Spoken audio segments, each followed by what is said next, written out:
Ici Laurent Paquin à Setup Prémisse Punch. On parle de faire rire en groupe avec Daniel Grenier et Alex Perron.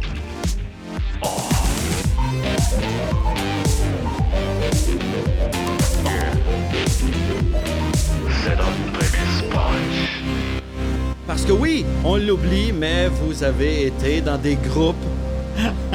Ben oui, on a assez Pas dans le d'autres sens vies. qu'on oublie qu'il y a eu des groupes. En tout cas, vous comprenez ce que je veux dire. Mais c'est parce que maintenant, vous êtes tous les deux en solo. Ouais. Mais à l'origine, vous avez été dans des groupes. Daniel, les Chicken Swell. Alex, les Mecs Comiques. Mais vous avez deux histoires vraiment complètement différentes. Je crois que oui, effectivement. Parce qu'à la base, vous autres, vous étiez un groupe en partant. Oui.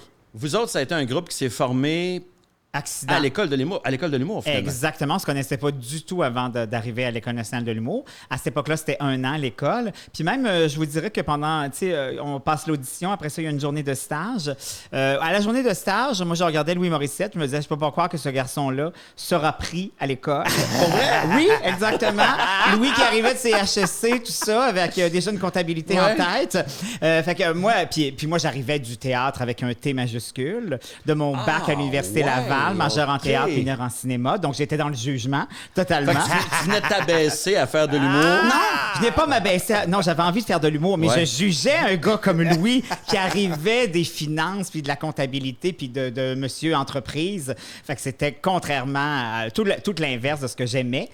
Fait que toi aussi, t'as des préjugés. Oui. Ça me rassure tellement. Énormément très. Puis finalement, quand on a eu la rentrée des classes, puis que j'ai vu que Louis avait été pris, ça aussi, ça m'a donné un choc. Fait que, Je t'ai dit, ils prennent vraiment n'importe qui. Exactement. Je me dis, il restait une place où quelqu'un a annulé à la dernière minute. Mais juste à cause de son background ou parce qu'il était poche? Non, il était bon. OK. Mais tu sais, il était déjà, tu sais, il avait déjà Un homme d'affaires. Ouais, tu sais, puis il avait déjà sa prestance, que je dirais entre guillemets, qui était correcte. Son petit côté fraîchier. Voilà, c'est ça que tu veux dire, exactement, en gros? exactement. Genre, j'arrive, je sais déjà que je suis pris à l'école. Exactement. Ouais, ok. Mais c'est ça. Fait que bref, tout ça, puis on a passé l'année ensemble. Ceci dit, pendant l'année, je suis devenu très proche de Jean-François Barry. Puis Louis était comme... Jean-François, c'était comme le pont entre Louis et moi. Donc, on s'est apprivoisés, puis on a eu beaucoup de plaisir. Mais il n'était pas question, pantoute, de former un groupe à l'école. Quand on est sorti de l'école, nous, on avait un collègue de travail de l'école qui vient du Nouveau-Brunswick. Fait qu'on est allé faire un show là-bas avec lui. Il nous avait invités pour un festival. Puis on s'était dit, les trois, hey, pourquoi qu'on n'écrit pas une petite ouverture, un sketch au milieu, au lieu de faire juste une enfilade de stand-up? Puis finalement, après le show, tout le monde nous disait, hey, vous trois ensemble, c'est drôle. Hey, vous trois ensemble, vous trois ensemble, vous trois ensemble. Et là, naturellement, on s'est dit, crime, pourquoi on n'essaierait pas à 3? Le gars de marketing, étant Louis, a dit on a 15 minutes chaque de solo, ça fait déjà 45 minutes. On se fait 2-3 numéros en duo ou en trio, puis on a quelque chose de. On peut packager. On a notre heure Exactement. On s'est dit on l'essaye, on verra ce que ça donne. Puis après ça, on est devenu un groupe. Un peu, je dirais pas par dépit, mais c'était pas ça la ligne pas de plan tracée. au début. Non, exactement. Toi, c'est l'inverse. Ça a toujours été ça, le plan. Ouais, nous autres, ça a toujours été un groupe. En partant, vous êtes des chums du secondaire. Toi et Francis. Ouais. À l'époque, il y avait Robin Aubert.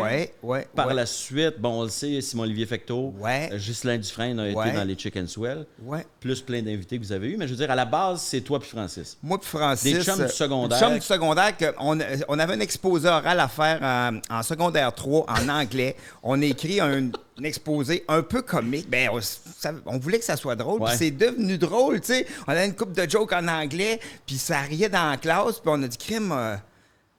Puis là, on a commencé à. On allait. Secondaire quoi, là? On est... Secondaire 3. Mais même en secondaire 2, moi et Francis, notre première joke à vie, qui est vraiment pas une joke, mais moi, ça me faisait rire, là.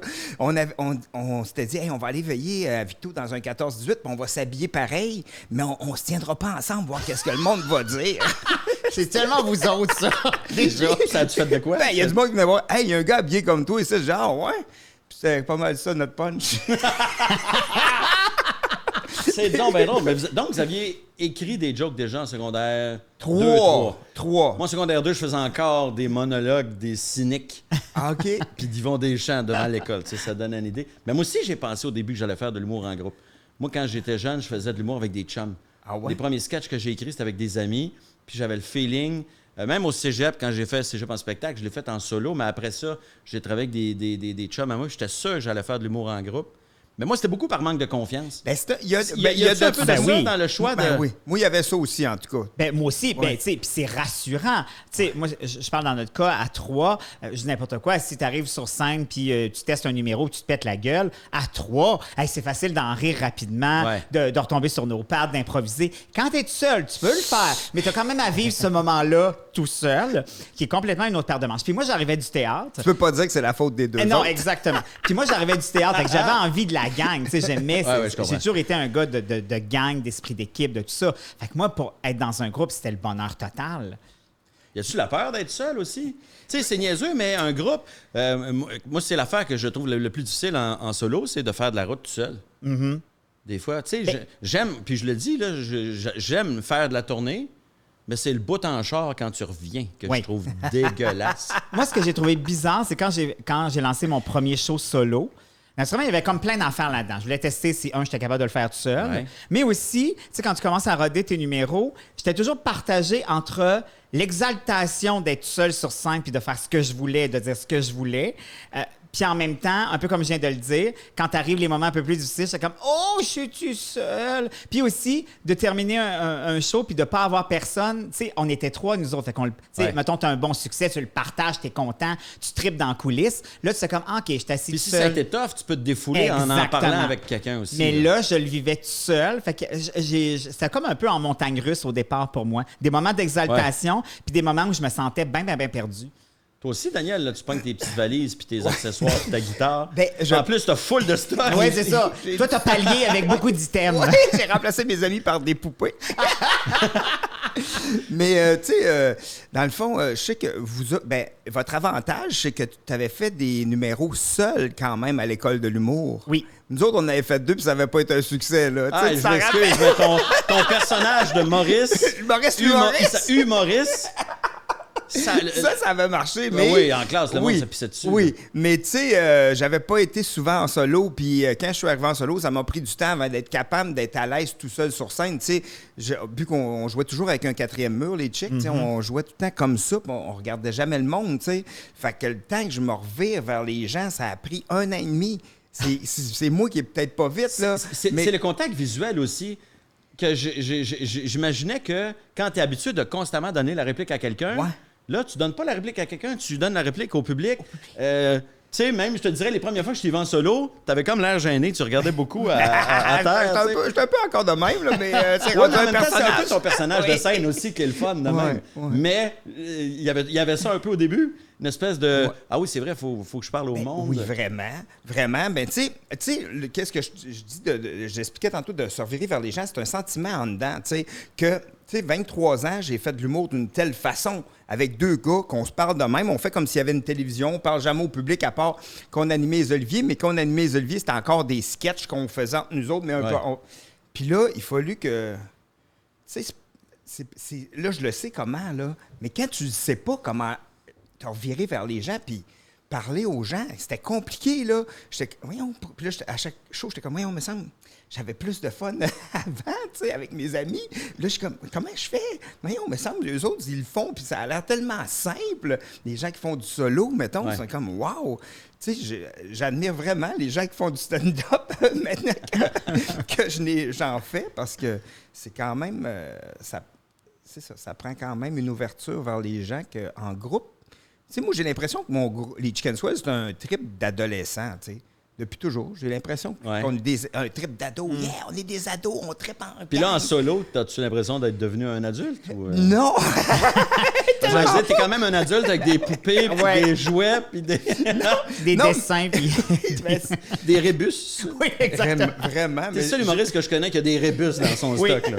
Ben, j'ai l'impression que je suis devenu encore plus un enfant. Tu sais, je me permets encore plus d'être moi-même. Moi, j'étais l'enfant dans Chicken Swell. Là, je suis encore plus l'enfant. Mais tu sais, comme on a fait des shows ensemble, j'ai fait des... Tu sais, puis le fait que... tu sais, mettons, quand on est partis ensemble, ça me fait retrouver l'esprit de groupe, si on veut, sans les inconvénients de dealer mes idées avec... de négocier mes idées. De pas négocier rien. Parce que j'ai l'impression qu'un groupe, c'est comme être en appart créativement. C'est comme un couple. Ouais, c'est Moi, comme je le voyais vraiment comme un couple. Un trip à trois qui dure Exactement. assez longtemps. Je sais pas pour vous autres, mais nous, on était très démocratiques. C'est-à-dire qu'on prenait toutes nos décisions à 3. Si, par contre, mettons, il y avait 2 personnes qui disaient oui, puis une personne qui disait non, le non se ralliait au oui. OK. Par contre, quand on avait pris une décision, tu pouvais jamais savoir s'il y avait eu quelqu'un qui n'était pas d'accord. Quand on partait au front, on partait au front. J'avais Tu l'impression veux dire que si vous deviez défendre une idée, même si, mettons, Louis n'était pas d'accord avec toi et Jean-François, il était de votre bord pour défendre quand on prenait une l'idée. décision OK. pour une idée, un sketch, peu importe, on y allait les trois. À certains moments, là, on est vraiment devenu une entité en soi. Ouais. Puis même quand venait le temps d'écrire, tu sais, nous, quand on a écrit l'émission à sketch, 3 fois rien aussi, nous autres, ça se pouvait que quelqu'un commence un épisode, puis que quelqu'un d'autre le reprenne en cours de route. Mais au final, on ne savait plus qui avait écrit quoi. Puis même à ce moment-là, Jean-François Mercier écrivait avec nous, Daniel Chiasson aussi. On était vraiment une espèce d'entité. Puis nous, on disait tout le temps, si quelqu'un s'intégrait au groupe d'écriture, particulièrement, on disait, nous, l'ego, tu laisses ça à la porte. Nous, il n'y a pas d'ego. Le but, c'est d'avoir la meilleure idée, le meilleur punch, le meilleur épisode possible.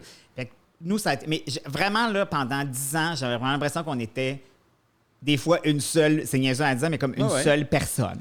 Non, mais ça se tient en même temps parce que c'est les mecs comiques. Les gens finissent par oublier les noms des gens. Les Chicken Swell, ça a été le gars en jaune, puis le gars qui est rouge dans Chicken Swell. Mais avant qu'on connaisse le nom Daniel Grenier. Ben oui. Est-ce que ça a été des guerres d'ego un peu, des fois? Oui, des fois. Tantôt, tu parlais, puis je me suis posé une question. Si tu permets, je vais t'en poser. Ben oui, vas-y. Est-ce que, mettons, c'est arrivé qu'il y avait des idées, mettons, que toi, tu voulais vraiment faire, puis que les 2 autres ne voulaient pas, puis tu disais, faut que je le fasse pareil? Ça arrivait, mais on dirait que dans le lot, il y avait toujours finalement comme une avenue qui se proposait. Puis on disait comme, ah non, OK, on va y aller comme ça. Oui, OK. Mais ça prend de l'ouverture. Ça prend de l'ouverture. Mais tu vas-tu te reprendre dans des numéros solo ou vous, quand même, parce que vous aviez vos petits moments à vous? Pas au départ. Nous autres, toutes les premières années, tout passait par le groupe. Dans, je te dirais, les 3 dernières années, là, on s'était donné le droit, entre guillemets, comme un couple, d'aller voir ailleurs, mais il fallait jamais que ça vienne à l'encontre de ce qu'on avait comme projet en trio. Si ça venait court-circuiter, on pouvait pas. Fait que, tu sais, mettons, moi, j'ai commencé à faire Fun Noir en solo, j'ai commencé à faire de la radio en solo, ça se pouvait. Mais nous, vraiment, jusqu'à la dernière minute, on était vraiment solidaires de ce qu'on faisait. Mais oui, il vient avec ça des moments d'euphorie, d'allégresse, mais d'autres fois, c'est comme, hey, moi, j'aurais voulu le faire, ce number-là, ou ce sketch-là. Ça peut être étouffant d'être dans un groupe et de dire, j'ai certaines idées qui n'ont jamais passé. Puis fuck, il doit y avoir une frustration. Moi, je dirais fois, oui, non? là. Oui, toi, on sait que t'as des idées, des fois. Les 2 autres doivent regarder au ciel. Hostie, Dan, on se rendra pas là. Pour vrai, 50%, je les remercie sur certaines idées que j'ai pas faites. J'adore ça. Avec du recul, recul, je fais conscience. Oui, avec du recul, je fais comme une chance qu'on n'a jamais fait ça, mais il y a d'autres idées, je fais comme crime.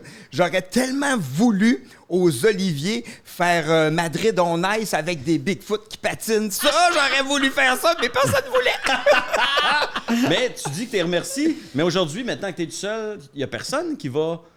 Qu'est-ce qui te ramène? Qu'est-ce qui fait que tu fais pas certaines affaires? T'as-tu développé un côté... Mettons, t'as-tu développé un petit Francis Cloutier à l'intérieur de ta tête qui dit « Non, on fait pas ça, c'est pas une bonne idée. » Non, je pense que j'essaye encore des affaires, puis c'est vraiment le public qui fait comme c'est pas drôle. OK.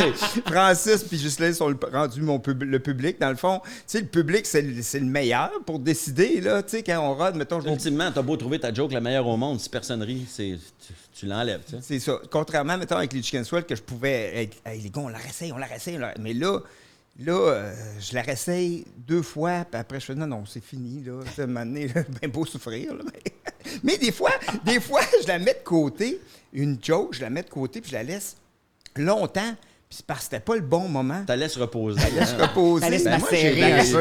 Moi, j'ai des gags que j'ai fait en début de carrière qui n'ont pas marché, que j'ai mis de côté, que j'ai ramené plus tard, puis que ça a marché. Tu sais, j'ai eu des claps sur certains gags que j'avais fait avant. C'est drôle. Mais c'est fou, hein? Mais peut-être, il y a des époques. Oui, il y a des époques, mais je pense aussi que quand la notoriété s'installe, tu sais, mettons Laurent, on dit tu peux t'en permettre un peu plus. Ben, il y a aussi la qualité de jeu. Tu sais, on est meilleur humoriste quand on a commencé. Tout à fait. Il y a 20 ans. Là, je veux dire, les 3, on a 150 ans Oh, ensemble. Oui. Tout à fait. 149, les boys! On a 149 ans, les trois mis ensemble. Donc, l'écriture doit aussi être différente.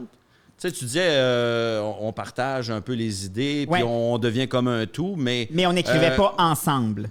Vous écriviez jamais ensemble. Jamais ensemble. Mais quand tu écris un rythme de duo, vous étiez beaucoup dans le physique, mais vous étiez plus dans le texte. Oui. Tu écris des répliques courtes. C'est je te réponds, tu me réponds, exact, je te réponds, tu me rebondissait. réponds.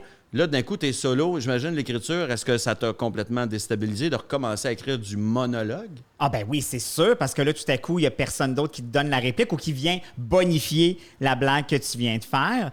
Puis aussi, moi, j'ai eu tu sais, oui, tu le sais, même si on était en trio, mais il fallait que je trouve aussi, était où la limite d'Alex Perron? Jusqu'où je peux aller? Ouais. Tu sais, parce qu'en trio, des fois, tu sais, c'est drôle parce que c'était un running gag qu'on avait parce que Louis faisait une blague, puis là, les madames dans la salle faisaient comme « Oh! » 30 secondes après, je faisais 3 fois pire, puis il y avait un rire, ça le choquait. Mais c'est l'amalgame de tout ça. Tu sais, il avait mis la table son personnage avant moi. dans le groupe aussi. Exactement. Puis il avait mis la table avant, ce qui fait que j'arrivais avec cette espèce de punch-là qui était plus hard, mais qui passait parce que c'était moi. Mais quand je me suis retrouvé solo... Il y avait encore ça avec les Morissettes, d'ailleurs. Oui, exactement. Il y a cette antipathie sympathique du public. Exactement. Puis quand je me suis retrouvé en solo, j'ai fait comme, OK, est où la limite d'Alex? Puis jusqu'où j'ai envie de me rendre moi tout seul, tu sais? Fait que c'était autant grisant que de faire comme OK. Puis un peu comme tu le disais tantôt, c'est ça. Tu essaies des affaires, c'est comme ah, OK. T'es tout seul à me trouver drôle, puis on a sac ça aux poubelles. Mais au final, j'étais quand même content d'explorer mon propre terrain de jeu à moi. On peut-tu aller plus loin quand on est seul? C'est les autres qui nous amenaient plus loin ou au contraire, c'est les autres qui nous empêchaient d'aller plus loin? Mettons, là, être dans un groupe au Québec, là, tu partages beaucoup de choses. Hein? Ouais. Je partage le salaire aussi. Oui, tu partages le salaire. Oui, ça, c'est un autre point qu'on va parler éventuellement, mais oui. Comme année, puis, tu sais, en tout cas, mais je pense qu'en groupe, on peut toujours aller plus loin, mais, tu sais, nous, une année, ça venait compliqué, tu sais, les horaires avec des familles, puis d'essayer de se rencontrer, puis, tu sais, que si on veut un salaire qui a de l'allure, il faut faire des Juste pour rire, il faut faire les comédias, il faut faire tout faire pour qu'on ait un salaire normal, tu sais. J'ai toujours eu l'impression qu'un groupe, c'est pas payant, même quand c'est payant. Dans le sens que l'argent rentre, un stand-up vivrait bien avec ça, mais vous autres, vous avez un salaire à splitter, puis dans les deux cas, vous autres, vous étiez 3. Il faut splitter le cachet en 3. Il y a 3 chambres d'hôtel. Il y a des perdièmes pour 3, fait que la prod coûte plus cher. En plus, vous autres, vous avez aussi des costumes, même si vous étiez... On avait beaucoup de costumes. Vous étiez moins bébelle un peu que les chicks, mais vous avez besoin d'amener du stock. Fait que peut-être je me trompe, mais j'ai l'impression que tu dois faire plus de cash en faisant la première partie de Mike Ward qu'en faisant une tournée avec... Ben oui, c'est fou pareil, hein? Moi, quand le monde me dit « Veux-tu faire ma première partie? » Je suis comme « Yeah! » Pas de dépenses! J'ai pas de dépenses!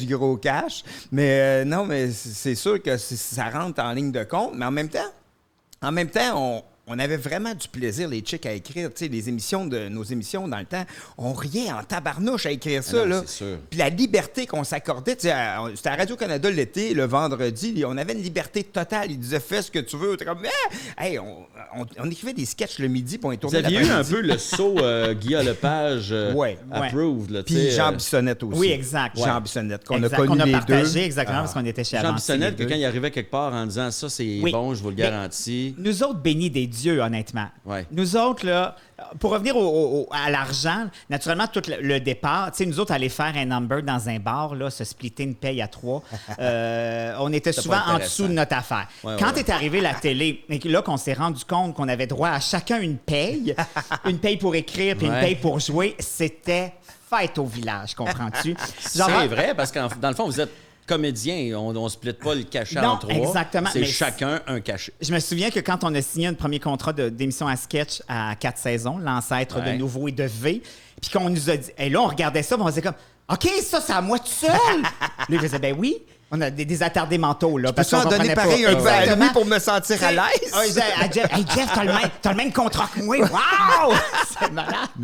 Mais ça, puis pour en revenir à ça, tu sais, nous autres aussi, même chose que pour les Chicken Swell, on est arrivé chez Avanti. Nous, on était en production. Il y avait à ce moment-là la scène, Avanti Plus, qui faisait de la scène. Nous, on était signés chez eux. Naturellement, la porte à côté, c'était Avanti Cinéma, c'est télé. Fait que naturellement, les monsieur Bissonnette, l'Espérance et Wiseman étaient là. Puis, tu sais, ils nous ont bien vus. Puis, eux autres nous ont proposé à 4 saisons qui cherchaient une émission à sketch à ce moment-là. Mais nous autres, dans une totale naïveté, on n'a jamais fait de télé, là. Là, ils nous disent, OK, vous allez écrire un pilote. On ne savait même pas c'était quoi un pilote. Alors, on a écrit des sketchs qu'on a lus au monsieur puis madame de 4 saisons qui ont dit, OK, on va tourner le... Et là, on est parti en tournage. Encore béni des dieux. À ce moment-là, il y a encore La Petite Vie qui roule chez Avanti en production. José Fortier est la metteur en scène de La Petite Vie. Les messieurs d'Avanti nous disent « José, veux-tu donner un coup de main à ces 3 imbéciles-là qui n'ont jamais rien fait dans leur vie? » Elle nous aide à faire le pilote. On propose ça à 4 saisons. Écoute, on leur propose ça en janvier, février, et on est entré en ondes en septembre. Là, maintenant, avec le recul, je sais c'est quoi le processus de la télé. C'est pas si rapide que ça. Mais nous, à ce moment-là, on ne savait pas. Fait que c'était là aussi, on était comme « Oh yes, on embarque! Wow. » Là, les messieurs nous disaient « Oui, mais allez-vous être capable de fournir 8, 9, 10 sketchs par semaine? » C'était live en plus. Exactement, on tournait de façon live. Oui, effectivement. Mais c'est ça, tu sais, la naïveté du départ. Naturellement, encore là, François Havard, ça a été notre prof à l'école. C'était notre script éditeur aussi. Ouais. Jean-François Mercier sortait de l'école. On l'a pris comme script. Tu sais, quand il y a des éléments, tu as l'impression que les planètes s'alignent. Ouais. Puis, comme on le disait en début, quand M. L'Espérance disait, vous allez regarder ces 3 petits gars-là, il y avait comme un... Je dirais pas un free pass, ça serait exagéré, mais on l'écoutait. Ben oui. C'est ça. Fait là, ça avait c'est drôle, hein, pareil, de se rappeler à rebours. Oui. Hey, c'est François Havard qui était là-dessus. Exact. C'est Jean-François Mercier qui était là-dessus. Ouais. Puis à l'époque, je dirais pas que c'était des inconnus. François avait quand même une certaine expérience. François, oui, mais... Il nous avait enseigné à l'École de l'humour. Il avait déjà écrit... Mais c'était pas la vedette qui est devenue aujourd'hui avec les Bougons, puis qui a travaillé après ça avec Martin Matt, Louis-José Hood. Puis même quand il est arrivé 3 fois rien avec Pods avait pratiquement pas travaillé en français. Notre première réunion avec Pods, on va prendre un verre avec, il cale 3 bières. Première phrase qu'il nous dit, c'est « J'aime pas ça vraiment l'humour. J'ai lu vos textes. Ouais, c'est drôle, mais je suis pas sûr que j'ai envie de faire ça. » On n'était pas partis pour... On parle de 3 fois rien? Oui, 3 fois rien, exactement. Finalement, on a réussi à le convaincre, puis ça a bien été. Mais encore là, une fois, tu sais, quand les planètes sont en bonne place, Julie Perrault revenait de son congé de maternité, première audition qu'elle passe, devient la blonde de Louis. Encore là, c'est ça. Elle n'avait pas fait pratiquement de télé avant. Tu sais, nous, là, on a été quand même foutrement chanceux. Non, on travaillait fort, là, mais beaucoup de chance. On fait sa chance. Oui, quand même. Pourquoi il n'y a plus de groupe aujourd'hui? Je me suis posé cette question-là en me disant, j'ai l'impression que les groupes, c'est souvent, mettons, si je prends mon exemple à moi, c'était mes chums du secondaire avec qui je faisais des jokes. Puis dans ma tête, ça aurait été naturel qu'on fasse ça ensemble, mais on s'est séparés à cause que l'un allait à Jonquière, l'autre allait à Drummond, l'autre allait à Saint-Hyacinthe. Fait que on s'est un peu perdu comme ça, mais j'ai l'impression que c'est un trip qui n'existe plus. Il y en a Dominique et Martin. Il y a des duos. Des duos, mais groupes. Moi, tu vois, je trouve que groupe et duo, c'est pas tout à fait. Ouais. Ah non, t'as raison. Ouais. Pourquoi il n'y a plus ça? On est-tu devenu une business d'individus très individualiste? On veut plus partager le cachet, je sais pas. Je pense pas que c'est tant ça une question d'argent. Je pense qu'aussi, il faut que ce soit... Tu sais, tu peux pas mettre 3 personnes ensemble puis dire hey, « OK, faites un groupe. Ouais. » C'est quelque chose qui fonctionne ou qui ne fonctionne pas. T'sais, la chimie, ça s'invente pas. C'est là ou c'est pas là. Fait que ça prend ce bon mélange-là. C'est drôle que tu dises ça parce que moi, ça fait 5 ans, ça va être ma 5e année que j'enseigne au finissant, aux 2e année de l'École nationale de l'humour. C'est un groupe? Oui.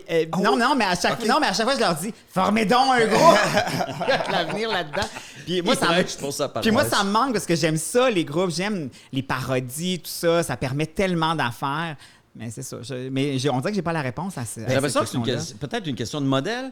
Moi, je sais que quand j'ai commencé à écrire des jokes en groupe, c'était l'époque où Rock et Belles Oreilles était des jeunes vedettes. Même affaire pour moi. Tu sais, RBO commençait à être vraiment très hot à C'est quoi? Il faisait de l'humour, puis tout le monde me disait « Ah, tu connais-tu Rock et Belles Oreilles? » Puis moi, je connaissais pas ça. Puis là, je découvre ça. Puis là, c'était comme des rock stars. Puis on voulait tout. Nous, nos premiers sketchs, on écrivait... j'ai l'impression qu'on écrivait du RBO. Là. On voulait faire du Rock et Belles Oreilles. Puis comme aujourd'hui, les groupes, il y en a plus. Vous êtes un peu les derniers groupes. C'est vrai. Non, mais On est les anciens. c'est peut-être bien chiant s'il y a des humoristes qui sont dans des groupes qui nous écoutent présentement, là, mais... Il y a beaucoup de duos, mais il n'y a pas de groupe, c'est vrai. Ouais. Vraiment, mais je sais pas pourquoi. En plus, je trouve que ça permet tellement d'en faire. Tu peux faire du stand-up, tu peux faire des parodies, des sketchs. On dirait que c'est... J'espère qu'on va donner l'idée à du monde de se rebrancher là-dessus. Ça te manque-tu, des fois? Mettons, j'ai tourné un sketch avec Francis dernièrement. On l'a mis sur Facebook. C'était vraiment le fun. Puis, tu sais, Francis, c'est mon ami d'enfance. Fait que je l'aime. Tu sais, qu'il arrive n'importe quoi, je vais l'aimer. Puis, Ghislain aussi. Tu sais, c'est des gars que j'ai fait beaucoup de choses avec eux autres. Mais j'avoue qu'il y a quelque chose de vraiment le fun de se relancer dans des sketchs puis de partager. Mais c'est sûr que c'était compliqué pour nous de jouer un peu partout, les Chicken Swell. Ouais, mais vous autres, écoutez, ça venait avec une shitload de décors, d'instruments, de tout ça. Exactement. Mettons qu'on Puis aurait vous êtes mis à avoir des enfants aussi un peu dans le... Ben, pas dans les mêmes années exactement. Ah, ça, mais les quand enfants, même. là, faudrait arrêter ça. Ben non, mais... Dans un groupe, Toi, là... t'as compris. Hey, Toi, t'as compris. moi, les deux gars, Louis et Jean-François, ont eu leur premier enfant à 1 mois d'intervalle. Moi, ma vie, leur vie a changé, mais la mienne aussi. C'était fini, là, s'appeler puis dire hey, on va manger au restaurant dans une demi-heure. Ouais, C'était plus ça, là. Plus Arrêtez de faire des enfants. C'est fini. Overrated, les Fait que flots. toi, à un moment donné, quand tu t'es retrouvé en solo, t'as-tu l'impression que tu as réussi vraiment à tourner la page? Puis tu as du plaisir à retrouver Francis, mais tu te dis pas, je repartirais les Chicken Swell demain s'il y avait une offre ou quelque chose? Ça fait quand même 9 ans là, que je suis en solo. Là. J'ai fait plus de shows en 9 ans que dans 23 ans avec les Chicken Swell. Okay. J'ai joué partout, je peux jouer partout. Les Chicken Swell, on avait besoin de des coulisses, une caméra au plafond, 3 micro-casques, un écran de projection arrière, un truck pour transporter tous nos gogos. C'est compliqué, là. Toi, quand t'es arrivé, j'imagine, tu t'es dit, il faut que je sois capable d'être sur scène pendant 15-20 minutes sans jamais être obligé de sortir pour me changer. Genre, puis d'être autonome. Parce qu'avec les Chicken Swell, souvent, mettons, on faisait un galage pour rire. Tu sais, on arrivait, puis là, fallait que toutes les techs comprennent que la chèvre elle rentrait là, puis que le train descendait du plafond là. Une journée complète qui était consacrée à votre numéro que vous faisiez, là. Oui, puis c'est pas évident pour les gens d'entrer dans notre tête en 1 heure, tu sais. C'est comme, nous autres, on comprend, là. Nous autres, on a fait comme 20 ans qu'on comprend. On se regarde, on fait oui. Mais les autres sont comme, OK, attends un peu, là, je comprends pas, là, c'est quoi l'affaire, puis... T'sais, mais maintenant, moi, je suis capable de jouer. Je joue partout. J'ai joué dans des maisons avec ma valise, tu sais. Puis j'ai joué au centre Vidéotron pour la partie de Martin Matt. Fait que c'est ça, mon range. Puis, je peux jouer n'importe où. Puis, tu sais, je peux jouer au bordel. Je peux jouer au bordel tout le temps avec les chicks. Faut trouver un numéro qui ne demande pas beaucoup d'accessoires et de déplacements. Genre, tu sais. Puis nous autres, c'était visuel puis conceptuel tout le temps. Puis c'était stressant en crime. Là, c'est arrivé souvent qu'on avait beaucoup de... Mais c'est arrivé souvent. Des fois, je m'en rappelle. En tout cas, c'est arrivé une couple de fois que je m'en rappelle vraiment que l'ordinateur brise avant qu'on rentre sur scène. Là. Man, puis c'est tout... tes cues. Hey, man, c'est dégueulasse, là. Fait que c'est dégueulasse. Tu veux pas vivre ça, là. Puis que moi, je suis crampé, puis je ris Francis qui a la bouche. L'ordi marche plus. L'ordi marche plus. Fait qu'on on pourra pas faire les... Puis là, le producteur qui s'en vient. Là, je vous ai engagé, vous allez embarquer sur scène. J'arrête pas de rire comme un épais. Puis là, je m'en vais sur scène. Puis là, je dis au monde... puis là, je dis aux gens, vous savez qu'une image vaut 1000 mots. Là, on n'a plus d'image. Fait que je vais te dire les 1000 mots. Là, normalement, C'est ça, j'ai il y aurait eu une chèvre qui serait apparue. C'est dégueulasse, man! C'est dégueulasse! Tu l'as vécu, Je ça. l'ai vécu. Puis les gens, il y a des gens qui partaient dans la salle, puis c'était tellement pas bon, là. Ben, crème, j'expliquais. Ah oui, puis là, des fois, l'écran repartait, puis après, il y avait des culs sonores qui repartaient, mais c'était dégueulasse. Puis c'est stressant, t'es sur scène. Ben oui. Puis ça marche pas, Oh, puis après, je m'en vais dans... Là, ça finit après 45 minutes de souffrance. Il y a une fille de Juste pour elle, je me rappelle, elle était rentrée, elle a fait... Vous êtes courageux. Une façon de dire, c'est pas bon. Oui, exactement. Puis de façon de dire, c'est terminé. Ah oui? C'est terminé. C'est un souvenir. Man, c'est un indicateur quand c'est mauvais. C'est quand quelqu'un te dit que tu étais courageux. Ah oui, ça, là. Ou ce petit silence. Comme la personne qui est pas jolie et qui pose nue, quand elle se fait dire c'est un beau geste de courage, ça veut dire t'es pas quelqu'un qui devrait poser nu et tu l'as fait quand même. Quel beau geste. de courage. Moi, j'ai l'impression que les humoristes, aujourd'hui, ne veulent plus faire de groupe, mais j'ai un peu l'impression que les premières parties ont remplacé le plaisir d'être en groupe. Moi, je sais, tu faisais pas ma première partie, on faisait un show ensemble. Ouais, mais ça a donné. Oui, Laurent et ses amis, puis ça a donné qu'on faisait une petite tournée en Abitibi. Fait qu'on partait, on a fait quoi, 5-6 shows là-bas. Ouais. Puis j'ai fait, c'est donc belle fun d'être dans le même char que quelqu'un qui fait ma job dans la vie, qui fait le même métier, puis là, on peut déconner, puis on peut rire. Puis j'ai fait, je pense que c'est ça l'avantage, le plus gros avantage du groupe. Ça reste un être humain qui connaît complètement c'est quoi ta vie. Parce que tu peux parler de tes petits problèmes d'artiste à n'importe qui. Tout le monde ne connaît pas ta vie. Tout le monde ne peut pas comprendre, mais tu peux expliquer à Jean-François Barry pourquoi tu te sentais de même après tel joke, puis il te comprend instantanément. Vrai, tout à fait. Mais moi, je me rends compte aussi avec le recul maintenant que je suis allé souvent rechercher ce feeling-là. Je suis allé me guidonner souvent. Tu sais, moi, j'ai fait une tonne de comédie avec Normand Brathwaite. Tu as fait des sketchs à me déguiser. Oui, des sketchs collectifs. Exactement. C'est toujours le fun. Quand c'est bien fait, c'est vraiment le fun. Puis à chaque fois qu'on me le propose, c'est à moins d'un conflit d'horaire puis de trouver ça bien mauvais, c'est sûr que j'embarque.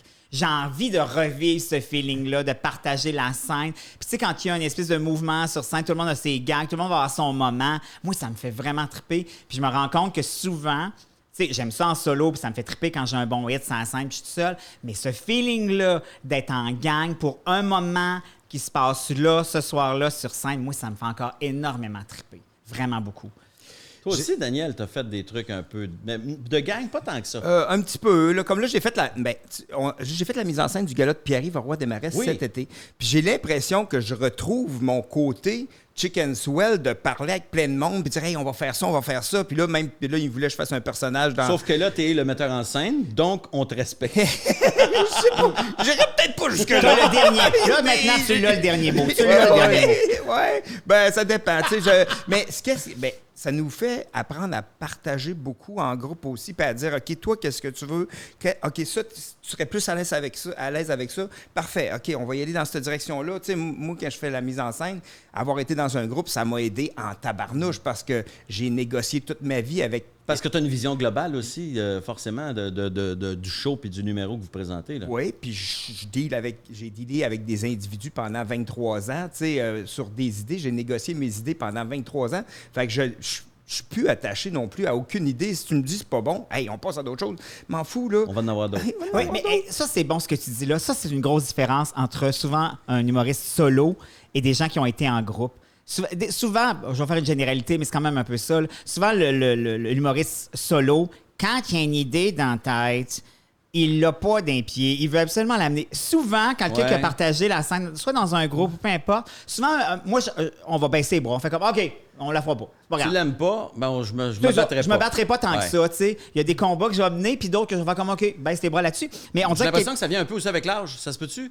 Parce que moi, je sais que même en solo, quand tu es plus jeune, tu tiens beaucoup plus à tes idées. T'as raison. Parce que mais t'as peut-être raison aussi. Là, ce que je te dis juste, c'est il y a l'âge aussi qui rentre en ligne de compte. Parce que moi, je pense que les jeunes humoristes, ceux à qui j'ai donné des idées, des petits conseils, quelqu'un qui m'avait demandé de lire son texte à un moment donné parce que cette personne-là voulait faire un gala, chaque fois que je faisais un commentaire sur un gag en disant peut-être que tu pourrais faire ça différemment, la réponse que je recevais, c'était « Ouais, mais... » Je l'aime beaucoup comme ça. Je l'ai fait de même. De même, puis ça marche. Ça marche. Fait que ça, je le toucherai pas. Tu sais, puis là, tu fais, OK. Puis quand t'es plus vieux, j'ai l'impression qu'on te dit, tu devrais essayer ça.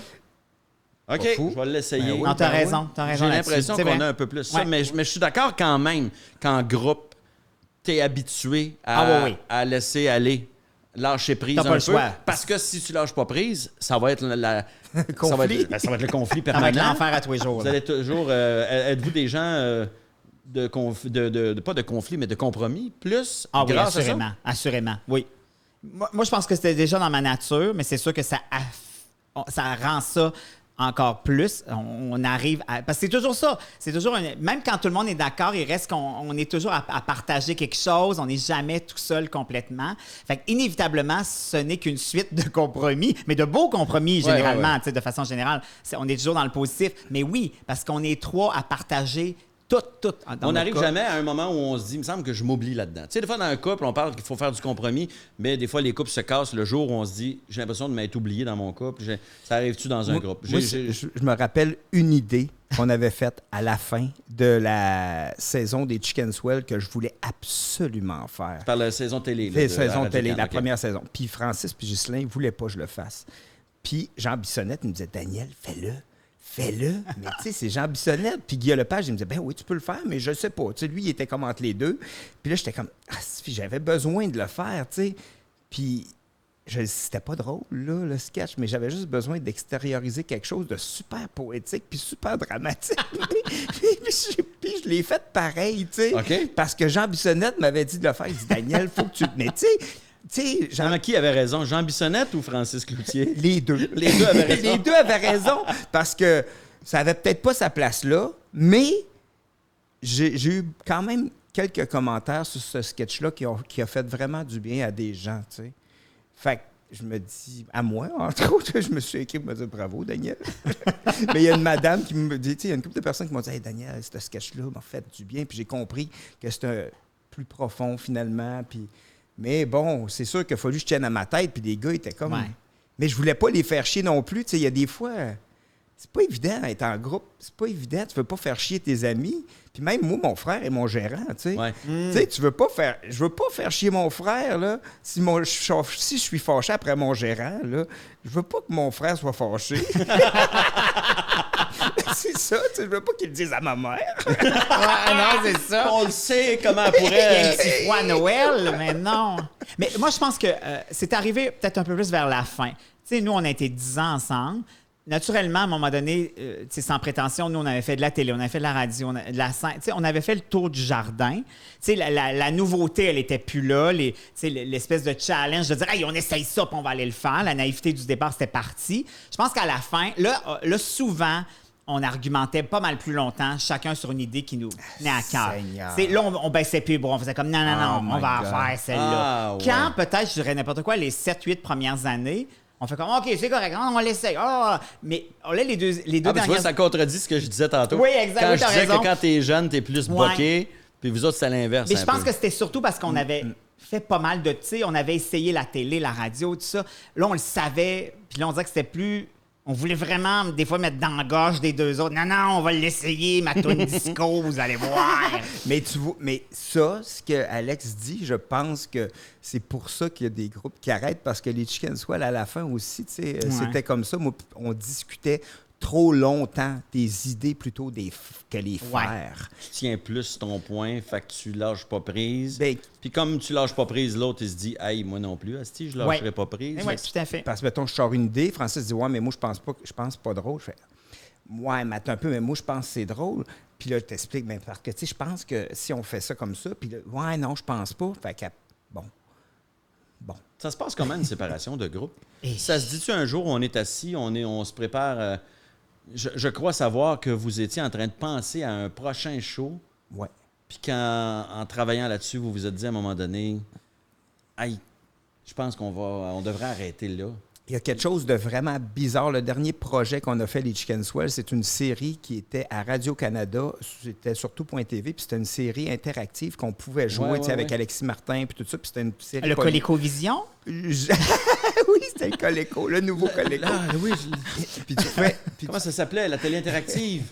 Le Vidéoway? Vidéoway!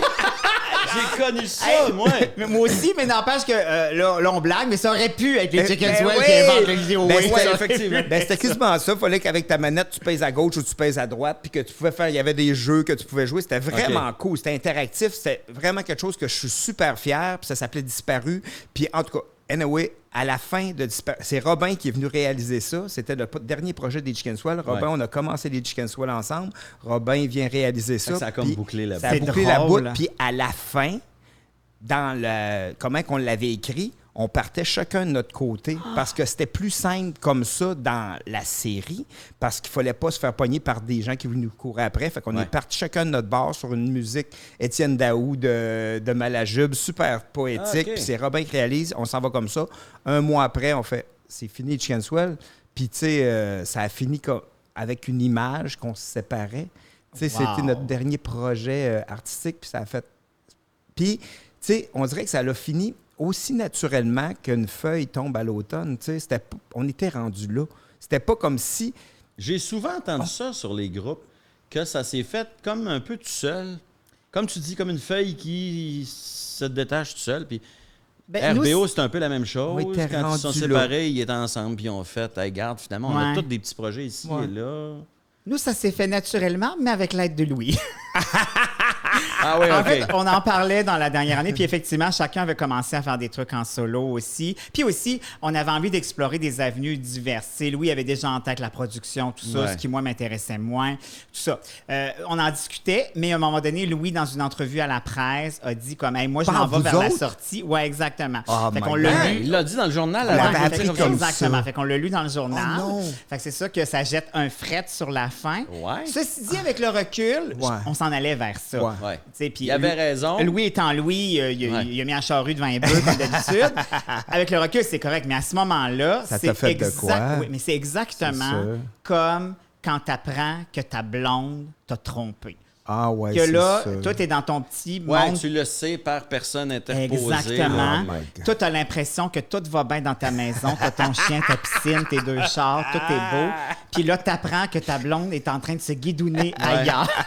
Et là, c'est le fracas. Moi, personnellement, je parlais pas... Dans votre cas, c'était peut-être pas tout à fait ça, dans la mesure où vous autres aussi, vous commenciez à regarder ailleurs Oui, tout à fait. Mais il reste qu'entre regarder ailleurs et prendre la décision que c'est terminé, parce qu'après ça, c'est le vide. Puis la question... En tout cas, pour moi, la première question que tu te poses, c'est OK. Qu'est-ce qui se passe? Rendu en solo, qu'est-ce qui va se passer? Est-ce que monsieur et madame tout le monde, ils ont envie de me voir en solo? Est-ce qu'ils vont... On est combien de temps l'ancien du groupe?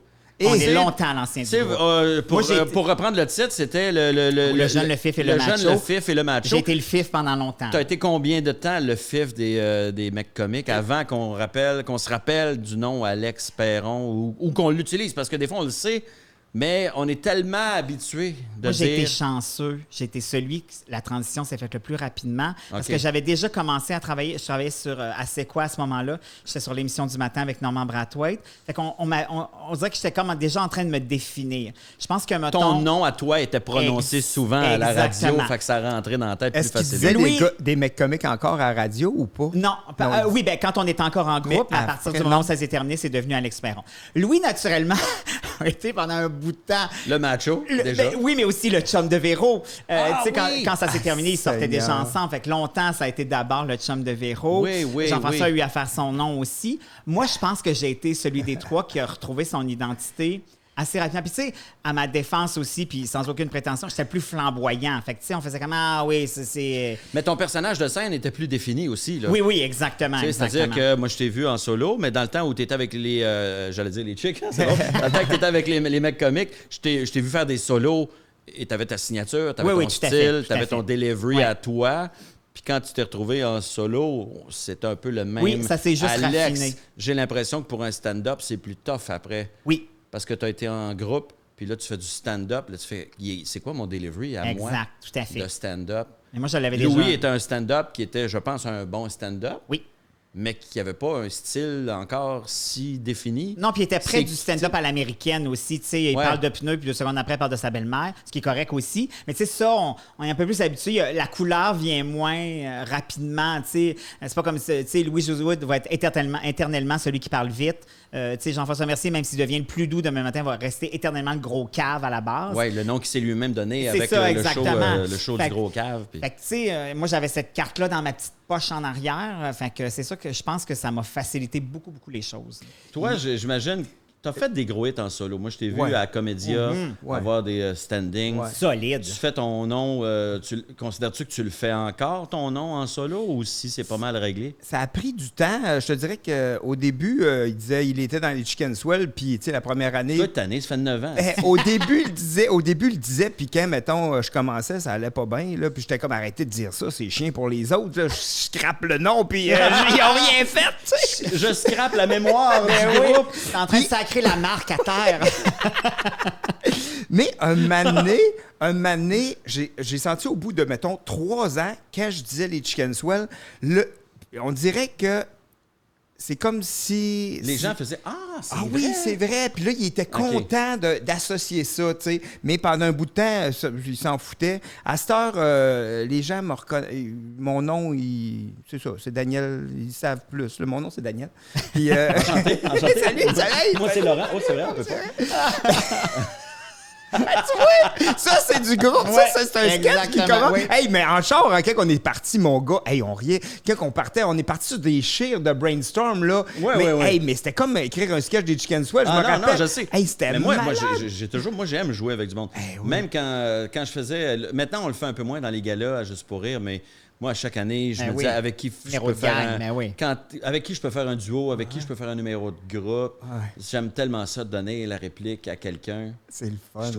Mais tu l'en fais aussi. Oui, je le fais. Ben oui, quand je peux, je le fais le plus possible. Puis quand j'ai des occasions aussi de jouer comme comédien, c'est le fun aussi de pouvoir échanger, donner la réplique. Tu sais, le beat est tellement différent. Ça amène Tu sais, ailleurs. en stand-up, il faut que tu respires à un moment donné, tandis qu'en duo, si tu veux, là, il peut avoir aucune respiration parce que tu respires pendant que l'autre parle. Exactement. Le rythme peut aller comme ça dans un duo ou dans un groupe. Hey, je voulais aborder un aspect... J'allais dire, t'es pas obligé de répondre, mais je pense pas que tu vas être mal à l'aise. Je me suis demandé, le fait d'être dans un groupe, est-ce que ça a permis de faire passer un gay en humour? Que si tu étais en solo, en partant, ça aurait été plus tough. Et on sait que, moi, je sais que ça a quand même été tough sur certains aspects. Des gens frileux, des gens qui se disaient, on va-tu acheter le show d'Alex Perron? Est-ce que notre public est prêt à voir un gay en solo? Mais le fait d'avoir été le fif, je m'excuse pour le mot, c'était le titre du spectacle, le jeune, le fif et le macho, d'être le fif du groupe, ça faisait soudainement accepter au monde quelque chose? Assurément. Je pense pas que j'aurais la carrière que j'ai aujourd'hui si j'avais pas été en relation avec ces deux gars-là, deux hétéros. Puis, tu sais, même encore aujourd'hui, il n'y en a pas tant que ça, des affirmés qui ont fait leur coming out sur scène. Tu sais, il y en a de plus en plus, et fort heureusement. Ouais. Et moi, en 96, quand je suis arrivé, j'ai eu longtemps le monopole.